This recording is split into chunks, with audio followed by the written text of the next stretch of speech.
Bonjour, aujourd'hui j'aimerais vous présenter une maquette de Gundam de la gamme Real Grade. Alors c'est une gamme que j'aime pas trop parce que je trouve que les pièces sont beaucoup trop petites, je trouve qu'il y a trop d'articulation et surtout ça empêche de faire ce qu'on veut en peinture. C'est vraiment le kit parfait par contre pour les adeptes de No Paint.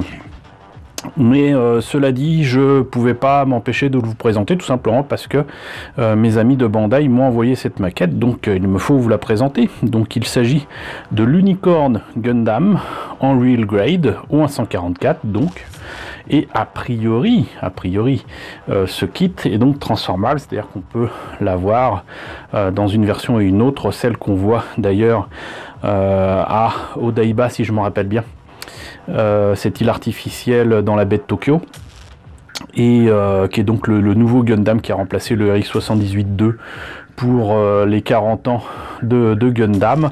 Enfin c'est là depuis un petit peu plus longtemps, mais voilà, c'est exactement le même Gundam. C'est issu des films et de la série Unicorn Gundam.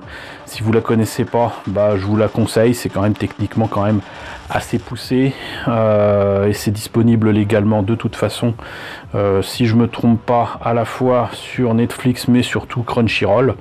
Donc allez jeter un œil à cette série et à ces films, vous regretterez pas. Quoi qu'il en soit, donc ce kit date de 2017. Du coup c'est encore avec le logo rouge de Bandai, mais surtout il y a surtout le code barre et le prix encore en yens indiqué là, donc 3800 yens, c'est pas donné, ça fait quand même dans les 35 euros. Là vous avez donc l'Unicorn Gundam transformé et non transformé dans des poses extrêmement dynamiques, hein. Là donc apparemment effectivement vous l'avez dans sa version donc Real System ou je ne sais quoi, je me rappelle plus des noms. Et vous avez donc comme tous les Real Grade donc une inner frame extrêmement développée. En fait le Real Grade c'est ni plus ni moins que le Perfect Grade au 1/60e mais au moins 144, donc c'est complètement fou à ce niveau là, on verra ça tout à l'heure. Et là donc vous l'avez en version transformée. Voilà, il n'y a rien d'autre ici. Là donc vous avez sa tête non transformée et ici sa tête transformée. Voilà, est-ce qu'il y a quelque chose d'autre à voir de l'autre côté? Non. Donc bah, on a vu la boîte, ce que je vous propose c'est de voir à l'intérieur ce que ça donne. Alors la notice, hop, donc la même chose que sur la boîte, hein. Peu ou prou. Là les conseils de base en expliquant que quand même pas mal de pièces sont en fait déjà articulées mais sur des grappes. Comment enlever ces grappes, ces pièces des grappes et comment le faire correctement quoi. Et là il y a même les conseils pour placer les autocollants.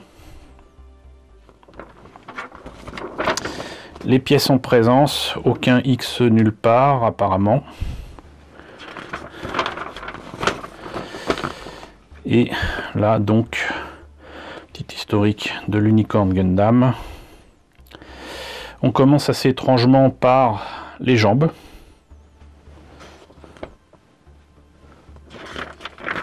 Comme vous voyez, quand même, rien que pour les jambes, il y a quand même déjà 3 pages. Et même 4.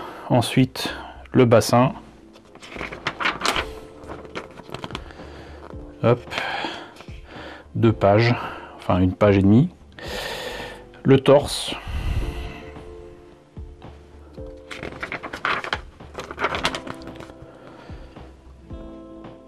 Avec des embryons de bras apparemment. Ensuite bah, les bras justement.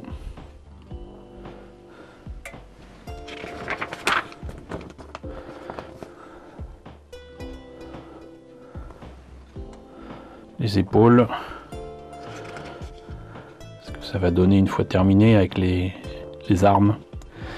La tête. Le backpack, Et tout change de forme, hein, selon qu'il soit dans un mode ou un autre. Les armes, le bouclier,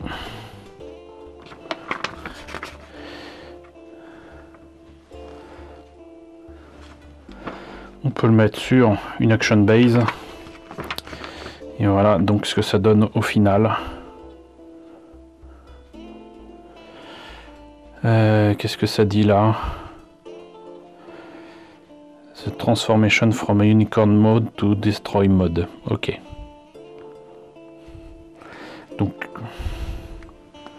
Donc en fait là c'est ni plus ni moins que les étapes de transformation pour passer du mode unicorn au mode destroy. Voilà.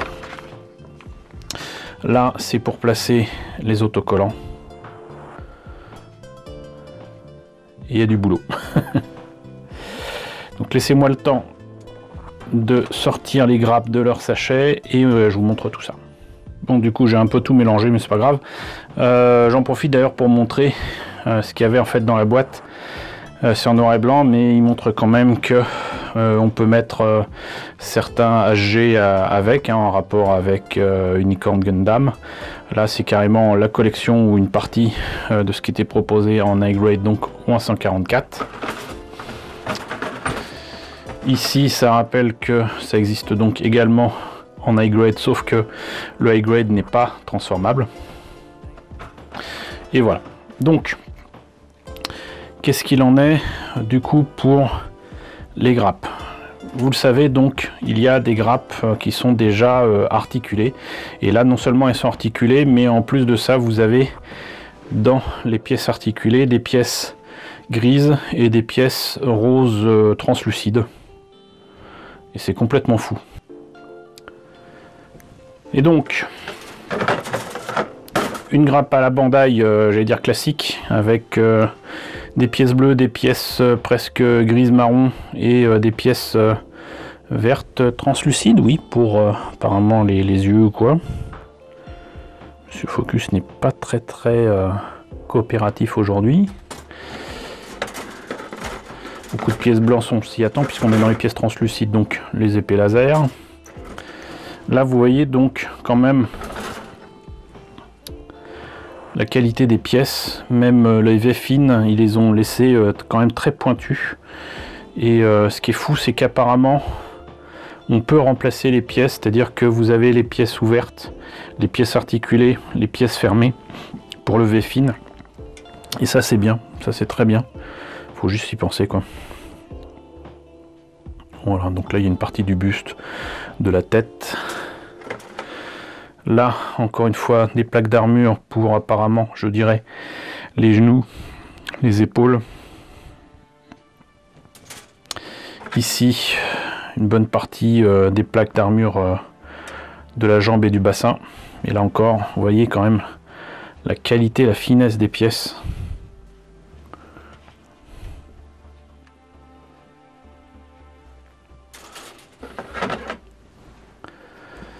Là donc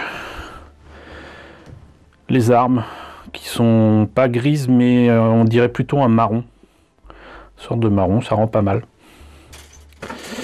La planche non pas de décalco mais d'autocollant, mais on voit que là aussi c'est quand même assez fin, c'est vachement bien imprimé, et puis vous avez donc ces éléments là qui sont en, j'allais dire en vrai métal, mais vous voyez là en doré, en vert, en chromé.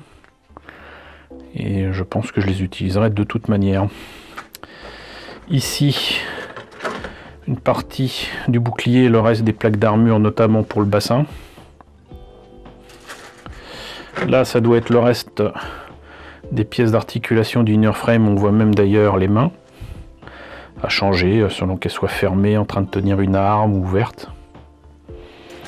Et là, une dernière grappe avec des pièces translucides de toute beauté. Ça, quand vous en avez terminé, gardez précieusement ce genre de grappe. Voilà, le plastique qui est là-dedans est quand même de qualité différente des autres pièces plastiques de Bandai, et ça vous servira sur bien des choses, ne serait-ce que... Enfin, on verra. vous montrerai comment faire des choses dessus. Il y a un sujet sur que faire de vos grappes, je vous mets un lien ici. Mais il y a encore d'autres choses à faire avec. Donc voilà. C'était donc l'Unicorn Gundam au 144 en Real Grade. Si vous êtes adepte de cette gamme-là, il est clair que ça fait encore partie des beaux modèles disponibles chez Bandai. C'est transformable, c'est tout petit. Personnellement, moi, ça me fait un peu peur, mais on verra ce que ça donne si j'ai le courage de vous monter ça dans les prochains mois. Voilà, donc bah écoutez, encore merci à Bandai de m'avoir confié ce kit pour vous le montrer. J'espère que cette présentation vous aura intéressé. N'hésitez pas à me dire ce qu'il en est dans la section commentaires. N'hésitez pas à liker, n'hésitez pas à partager. N'hésitez pas à vous abonner si ce n'est pas déjà le cas. Coucou aux nombreux abonnés qui nous ont rejoints ces derniers temps. Bienvenue ici. Coucou aux grands anciens qui me suivent depuis bientôt 4 ans. Merci à tous de votre fidélité, merci surtout à tous de votre soutien. Je vous laisse avec le générique de fin, avec les contributeurs de la chaîne sur PayPal et sur Tipeee. Et je vous dis donc à très bientôt pour la présentation d'une nouvelle maquette Gundam.